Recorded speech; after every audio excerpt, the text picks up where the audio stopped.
In this video I'm going to show you 4 different ways that you can use to add motion blur to your footage and make it so much better. So let's jump straight to it.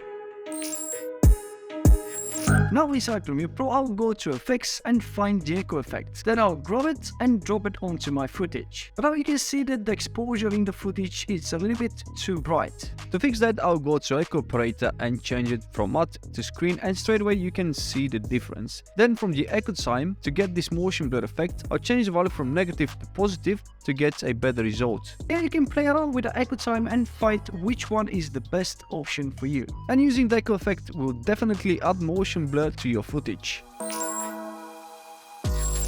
Going to method number 2, which is called frame blending. I was shocked when I found that you can use this method to add motion blur to your videos. So if I play this video, it's too slow and there is no motion blur at all. So to fix that, I will right click, go up to speed and increase the speed to 800. From time interpolation, we've got frame sampling. I'll leave it as it is, and playing the video again, we increase the speed, but still we don't have motion blur. So to add the motion blur, right click, go up to speeds, again 800%, then go down to time interpolation, and I'll change the frame sampling to frame blending. And when I play the video again, it's completely different. You can see the difference straight away, and comparing both videos, the one with the frame blending looks much better. The only problem here with the frame blending is that you can't control the amount of motion blur you can add into your footage. Which leads me to the next method, which is called the transform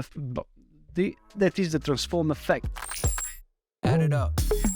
This method is probably the most common and easiest to use. So in Premiere Pro, I'll go to Effects and I'll really type down Transform. So I'll grab it and drop it onto my video. From Effects Control Panel, I'll go under Transform and create keyframes straight away onto Position and Scale.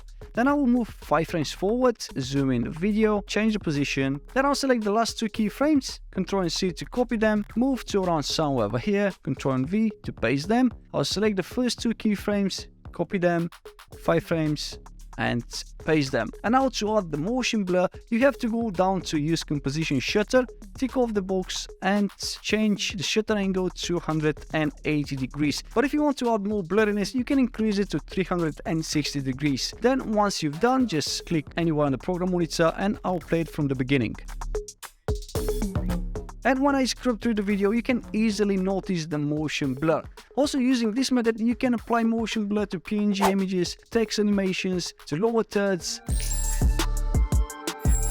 And going to method number 4, I'll be using directional blur. And guess what's gonna happen? I'll go again to Effects, then I'm gonna type down directional, I'll grab the directional effect and drop it onto my video. Then I'll go to directional blur and change the direction value to 90 degrees. Then I will increase the blur length to around 16. And now as you can see, I blurred the whole video. So probably asking yourself how to isolate the middle and get these blurry edges. Well, it's super simple. I'll go again to directional blur and create ellipse mask. And now as you can see, the middle is blurred, but we can invert it by clicking onto the inverted box. And the next thing we have to do is increase the mask feather a bunch like that, and also increase the mask expansion like that. Now when I play the video, we've got a nice motion blur. And the best thing about this method is that you can control the amount of blur you can put into your footage. And here we go guys, that's 4 easy ways that you can use to add motion blur in Premiere Pro. I hope you enjoyed, and if you did so,